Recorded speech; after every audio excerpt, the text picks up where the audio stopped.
Olchada, Olchada, Olchada, Olchada. Macaafa qulqulluu dambaafadhaa seera ba'uu boqonnaa 3:12 Waaqayyo immoo Museedhaan ansi wajjinnan ta'a ati saba sana biyya Gibxiitii yommuu baaftu tulluu kana irratti Waaqayyoof sagaduuf jirtu si erguu kootiifis kun milikkita siif hin ta'a jedheen jedhe. Irran deebi'a jecha kana ba'uu boqonnaa 3:12 Waaqayyo immoo Museedhaan ansi wajjinnan ta'a ati saba sana biyya Gibxiitii yommuu baaftu tulluu kana irratti Waaqayyoof sagaduuf jirta si erguu kootiifis kun milikkita siif hin ta'a jedhee jedha. Kutaan amma ganama kana isinitti himuu geggeessaa Waaqayyoo mata duree jedhudha. Waaqayyoodhaan geggeeffamu waan jedhudha.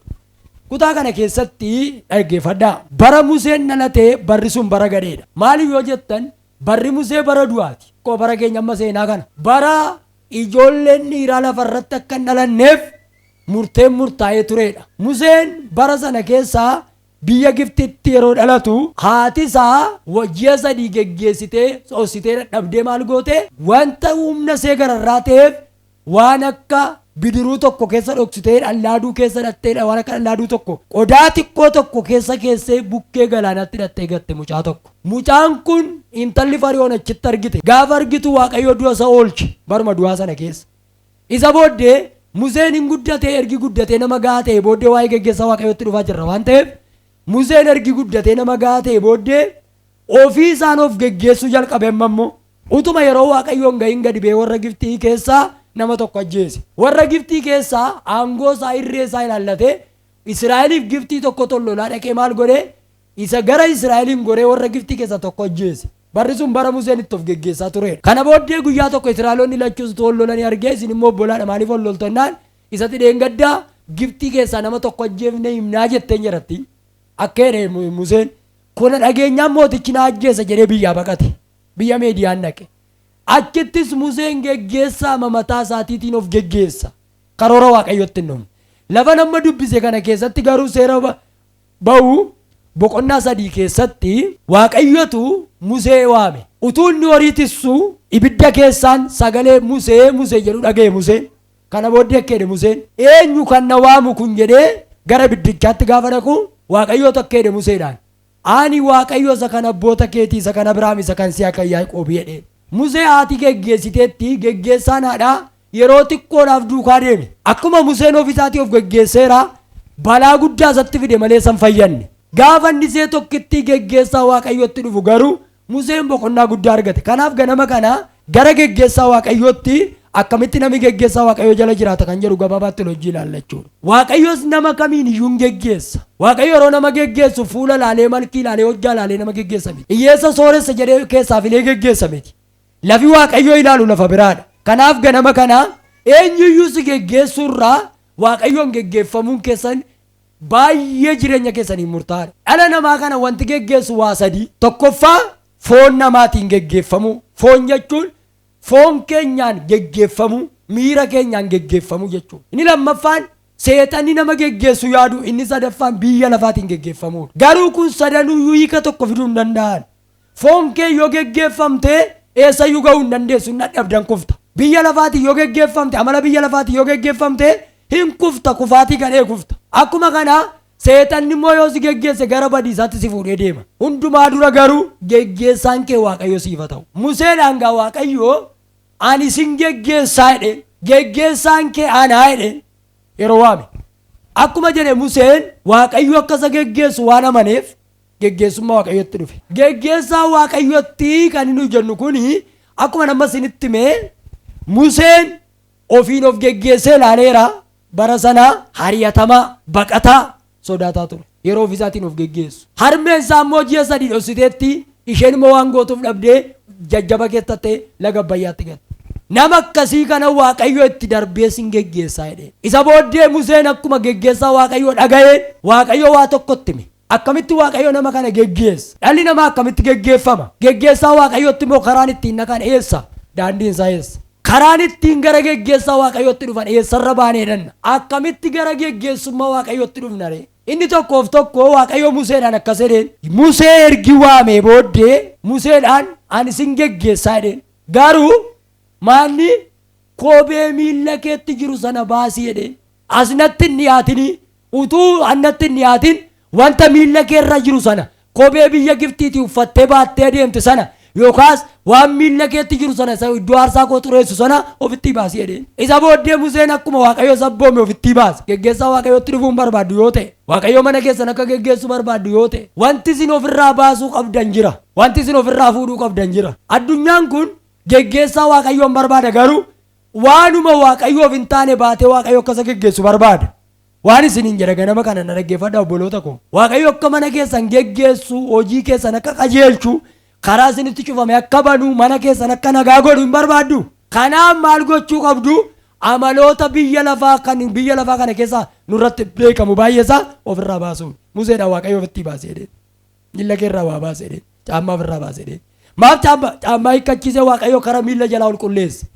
Museen akkuma Waaqayyotti dubbateen gad jedhee miilla isaarraa kophee hiike. Isa booddee Waaqayyo nama ulee tokko hin baanne, nama qawween tokko harka hin jirreen, nama arrabni isaa giingeetiin akka gootu jennaan haasaati baranaa haasoftu kophee ofirraa baafteetta waan ta'eef, waan anaaf si danqu ofitti fuuteetta waan ta'eef, waan anarraa si dhiibaa jiru kan Waaqayyo Museen asin dhiyaatin jedheera waan ta'eef, waa isa ofirraa baafteetta waan ta'eef, waan sitti maa jennaan haasaati baranaa haasoftu haasaa dinqiidhaa jedheen. Haasaa raajii haasoftaa jedheen. Qawween qabdu garuu namoota biyya Gibxiitii baaftaa jedheen. Ani iyyuu garbummaan jira jennaan akka kee durii minii, humna kee hin deemtaminii, beekumsa kee hin deemtaminii, dandeettii kee hin deemtaminii, anas sii dubbataa, anas siif hojjetaa, ergiisa si danqu ofirraa baaftee akka kanaan duraan ta'u amma jakeenna ergitaa abbaa lafa kana uume, abbaa samii kana uume si wajjin taa'ee. Jireenya kee kanarratti waa arguun barbaadda? Jireenya kee irratti waa ilaaluun barbaadda? Mee gara namaa dhiisiitii ija kee ofitti deebisi, waa Waaqayyo sirratti jibbe ofirraa baase. Nuyi yeroo baay'ee waan Waaqayyoon uffatin jedhu uffannee fuula Waaqayyoo dhaabanna waan ta'eef Waaqayyo akkatti nu geggeessu hin qabu. Waan Waaqayyootti hin tolle baannee deemu. Kanaaf Waaqayyo geggeessaa Waaqayyootti nu fidu. Hojiin keenya kufaadha, karoorri keenya kufaadha. Sababni isaa maaliif? Waan Waaqayyo ofirraa baasi jedhe faallaa isaa nummoo nu uffanna. Waaqayyo tokkoyyuu biyya lafaa kana irratti jechuudha amaloota biyya lafaa tokko akka ta'u mataa kee irratti, quba kee irratti, harka kee irratti baattee deemtu hin barbaadu. Maaliif? Siinsi gaafa si geggeessu Waaqayyo qulqulluu godhee sirraa waa dhiqee si fuudhee ka'a. Amaloonni biyya lafaa Waaqayyoon irratti jibbu immoo baay'eedha. Galaatiyaa boqonnaa 5 keessatti hojii foonii mul'ataana jedhee halalummaa, machii, nama machuu, xiiqii, nama lolu jedhee tarreessa. Ati kana keessaa isa kam kattu sirra jira? Kanaaf geggeessaa Waaqayyo arguudhaaf waan Waaqayyoon irratti jibbee hin mari'atinaa. Akkuma dhageessaniin ofirraa baasaa, ofirraa fuudhaa. Maaliif? Eessayyuu teessanii kan hordoftan amalli keessan amala biyya lafaa argisiisaa. Waaqayyo na wajjin jira jettanii kan yaaddan hin dogoggorinaa. Waaqayyo guyyaa tokko amala akkasii wajjin nama geggeessee hin beeku. Lafti inni tokkoffaan ani irra jiru geggeessummaa Waaqayyootti karaan nama geessu maanni waan Waaqayyoon irratti jibbe ofirraa baasuudha. Waaqayyo beekis wallaalis waan Waaqayyo irratti jibbe amantiidhumaan ofirraa fuutee biyya lafaa kana isa Waaqayyo irratti hin jaallanne ofirraa fuutee taanaan haasaa biraas jalqabsiisa Waaqayyo. Museen gaafa biyya Gibxii dhaqu kophee ofitti baaseera waan ta'eef, waan Waaqayyo jibbe ofirraa fuudheera waan ta'eef akka jedhe Museen biyya Gibxii dhaqee anaa wajjin Waaqayyootu jira jedhe. Hoolaa babbiyyuu isaatii tissa ture.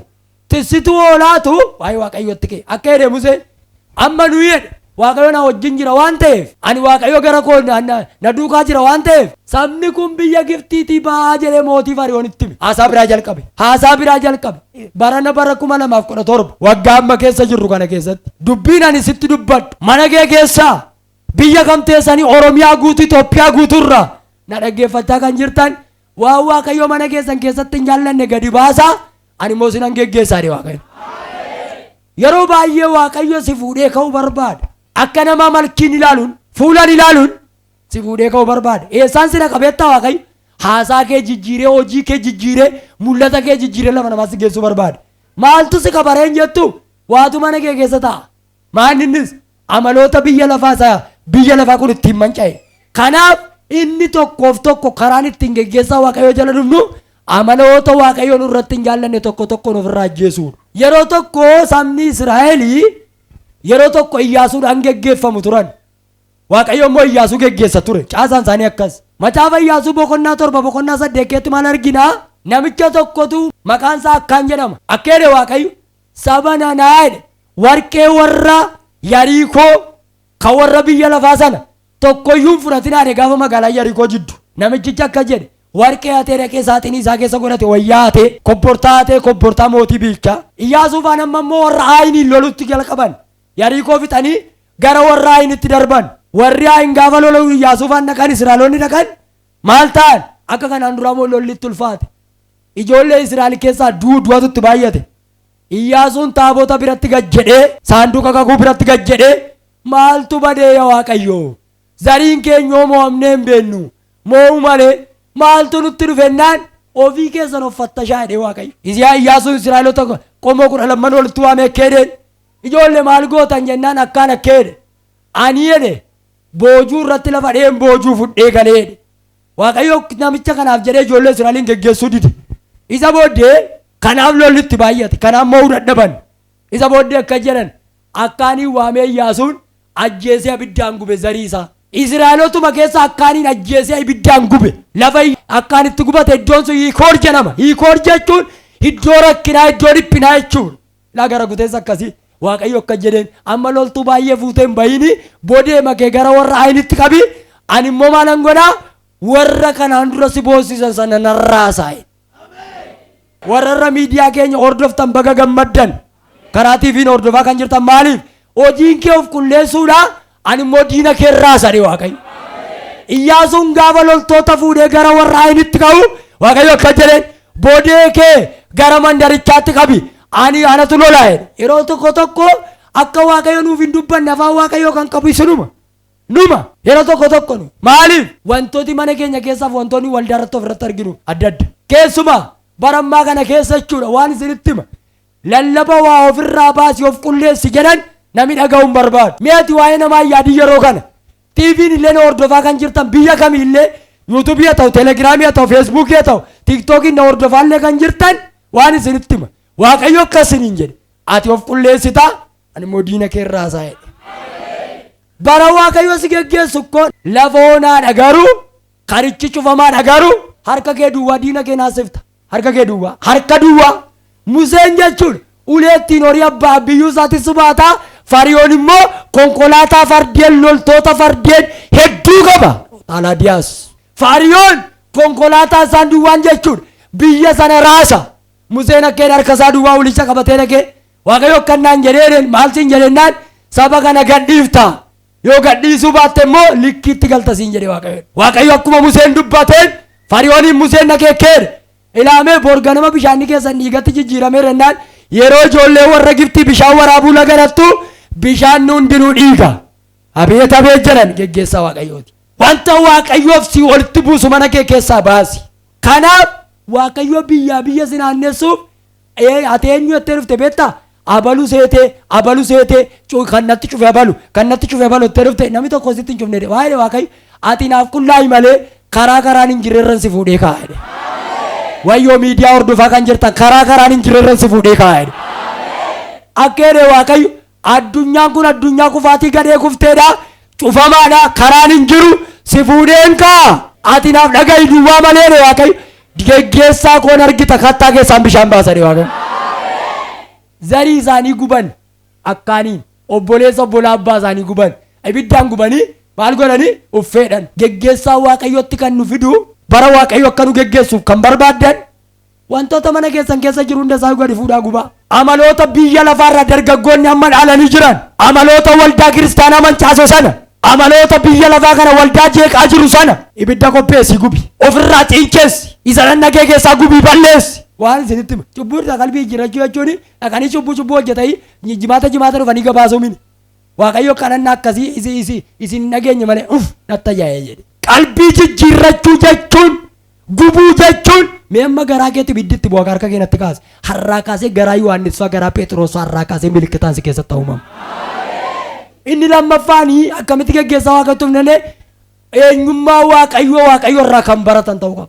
Museedhaan Waaqayyo akka jedha sadii irratti Waaqayyo gooftaan immoo Museedhaan ammas Waaqayyo as hin dhiyaatin iddoo ati irra dhaabbatte jirtu kun qulqullaa waan ta'eef kophee miilla keetti baafadhu jedheen. Itti fufees ani isa kan Abrahaam Waaqayyo isa kan Yisihaaq, Waaqayyo isa kan Yaaqoob ittiin jedhe. Kana irratti inni ka'ee Museen gara Waaqayyoo ilaaluu sodaatee fuula isaatti hin uffatee jedha.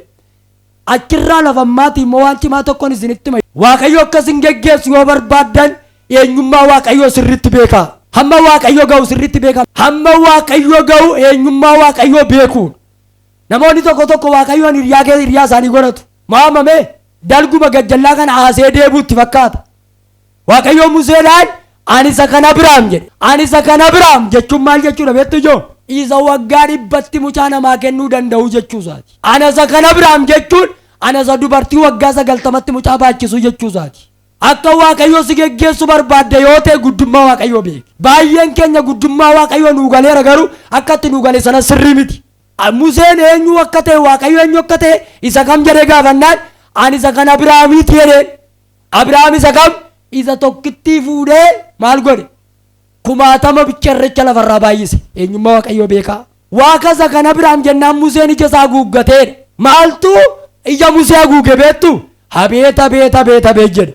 Isa kam jennaan? Isa Abrahaamii waggaa 100tti mucaa kenneefiidhaan. Saaraan waggaa meeqatti deesse? Waggaa 90. Malkiin irra hin jiru, hojjaan qabdu, marsaan laguu dubartii dhaabateera.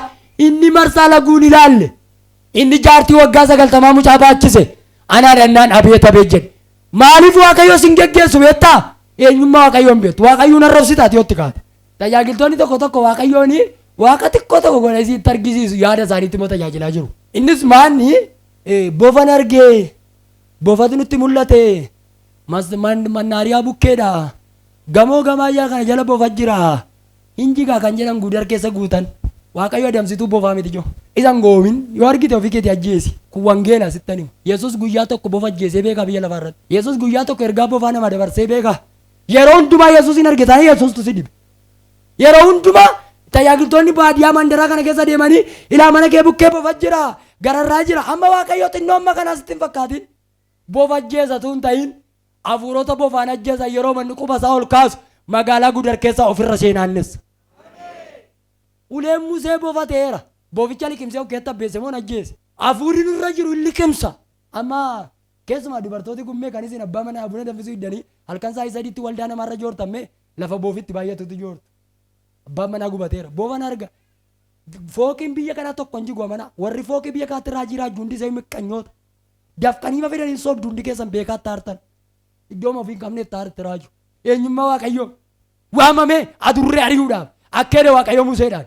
Waaqa isa kan abboota kee isa gaara gala gaggalchuudhaan. Ijoo warri guddummaa jawwee odeessaa oolan lakkoofsa dhaban biyya na keessa. Tajaajilli akkasii moo nama na guuggachiisu. Museedhaan Waaqayyo keereen adda baafadhu. Awwarra tonkoltuu miti awwarra xibaartuu miti. Isa waggaa 90tti dubartii godduu da'umsa dhaabdeef Yisihaaqiin kenneedhaan. Akkee Museen abeet ati guddaadhaan. Maaliif Waaqayyo sin geggeessu beektaa? Hamma moonyee bunaatti ilaaltate Waaqayyo. Situ Waaqayyo mee? Hiriyaa ma godhatta? Hojjinaa soo barbaadda. Museedhaan na sodaadhu jedhee Waaqayyo miti. Eenyummaa isaatti guddummaa Waaqayyo beektaa garuu. Mee akka jedha dhaloonni amma seenaa kun yoo birrii dhabe Waaqa arrabsa. Amma guddummaa Waaqayyo waldaa keessa hin jiru na ilaalaa. Feetu mastiikaa waldaatti nyaattaa. Feetu waldaa keessa teessee miiseejiin talaa barreessita gurbaadhaa barreessita. Feetu waldaa keessa teessee quba namatti raafa. Waaqayyo Musee jalqaba eenyummaa isaatti hime. Wangeela Yohaannis boqonnaa 2 kaaftanii amma boqonnaa 15 ani wayinii isa dhugaati amma jedhetti jechuudha. Yohaannis 2 kaaftanii hamma boqonnaa 15 keessumaa warri wangeela qayyabachuu barbaadan waa'ee Yesus baruu barbaadan wangeela Yohaannisiin dubbisaa baay'inaan. Bartootatti waa'ee isaatti hime. Akka jedhani Yesus ani muka jireenyaati. Ani biddeen jireenyaati. Ani muka eebbaati. Ani baaloodha. Hundi itti eenyummaa isaa barsiise. Gaafachi eenyummaa isaa barsiisu. Baratti jarattiin guddina Waaqayyoo gaafa bartu joo. Maaltu qabeenu dhaabaa jette Pheexrosaa Yohaannis faan. Ani muka jireenyaati jedhe. Yohaannis 2 irratti bishaan daadhii godhee milikkita barsiise. Hammachi gadabee gooftummaa Waaqaaf lafarratti naa kennameera. Wangeela Yohaannis 2 kaafta tokko irratti Yohaannis dhugaa beef 2 kaaftanii garuu amma 15tti Yesuus eenyummaa isaa beeksise. Amma tokko mee kelkelleemti guuttee waldaa kana dhiirri kelkelleen gurbaa kelkelleen Waaqa keenya kana fuuteetu yoo barbaade fudhattee mana ejjaadhatti yoo barbaade fudhattee mana sobaadhatti akka jedhe Waaqayyo anoosi argeera si waraabeensi kaa'edhe Waaqayyo kaameeraa koo waraabeensi kaa'edhe yoomin sii kenna dhabeetta gaafa duutee na bira dhuftu gara daabiloositti si dabarsaa daabiloos immoo si fuudhee abidda barbaatti si geessaa ergitanya nawe dargaggeessi Waaqayyoon sodaatu gubaayii kana keessa jira dargaggeessi bara namni Waaqayyoon taarifatti fuudhuu dide kan sodaa qabu jira dhugaa isa lallabuuti macaafa kanan sitti miidiyaa kamna hordofaa kan jirtu anaan na sodaatta taanaan siin jedhe Waaqayyo mariin kee anaan sodaatiin galaanicha gargariin iraade Waaqayyo harka kee ol fudhadhu akka jedhe Waaqayyo gabaan sitti mi'aawu hin jiru gabaan sitti mi'aawu hin jiru gabaan sitti mi'aawu hin jiru haalli sitti ulfaatu hin jiru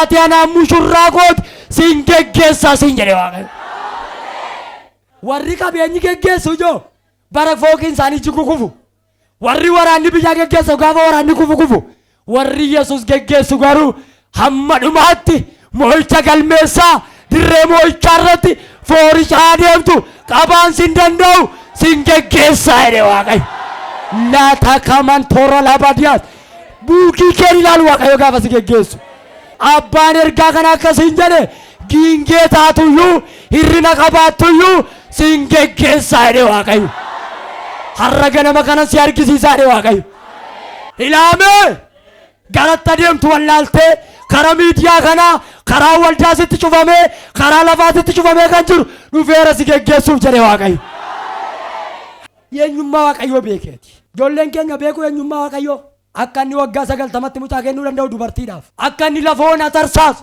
akka inni diina namaa fannisu akka inni dhibee kamirraa bilisa baasu eenyummaa Waaqayyoo isa sadaffaan isinitti hima abjuu Waaqayyo biraa dhufettaman wangeela Maatiyos boqonnaa 2:13-14 mee dubbisi wangeela Maatiyos boqonnaa 2:13-14 maal jedha achirraa erga jarri biyya isaaniitti sokkanii immoo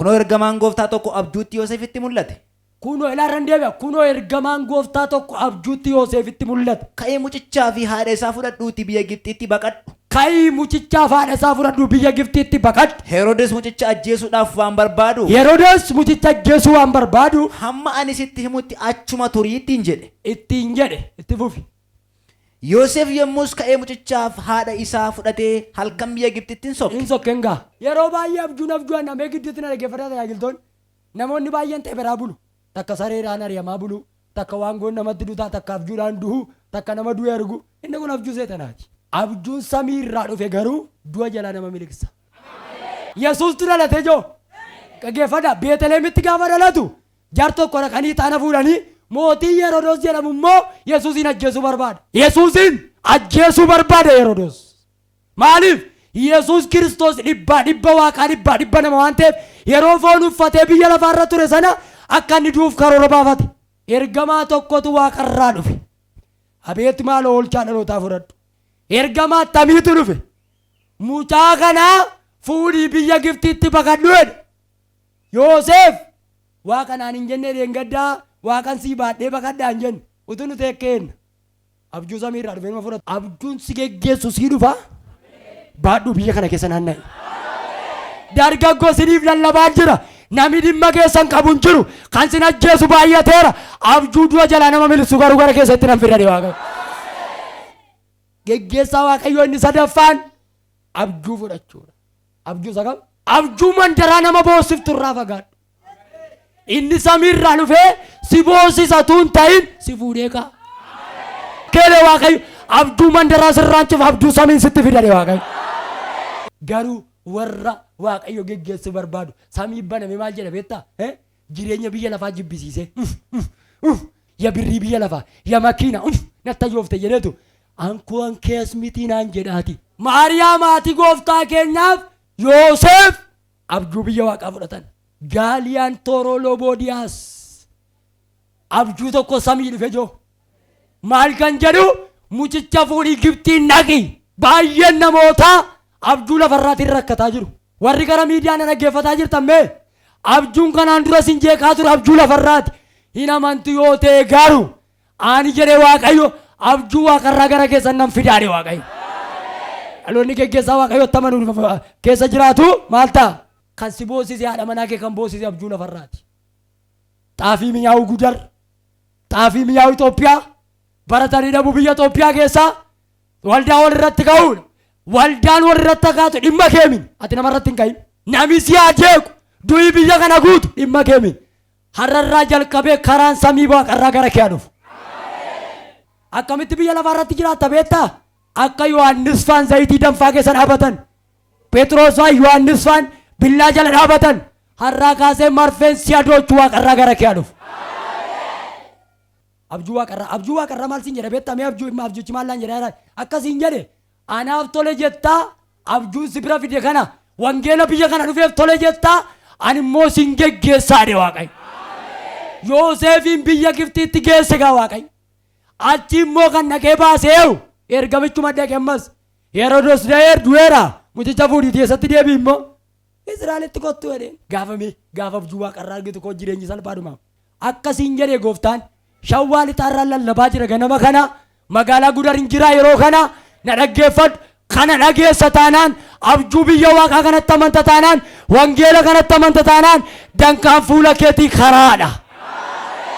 Galaana karaa siree kana naan kutaadhe Waaqayyo. Lafa onaattan biddeen fidaadhe Waaqayyo. Abjuu biyya waaqarraa. Hamma kanaaf tole jettutti kisaaraan hin jiru. Hamma kana wajjin deemtutti lafa gadi gabgadii keessaa baata. Akkasiin jedhe abbaan kee. Akkasiin jedhe mootiin kee. Abjuu biyya waaqarraa dhufe sagalee misiraachoo kana hin fudhatta yoo ta'e mootota biyya kanaa biratti ammoo ichaan si geggeessane Waaqayyo.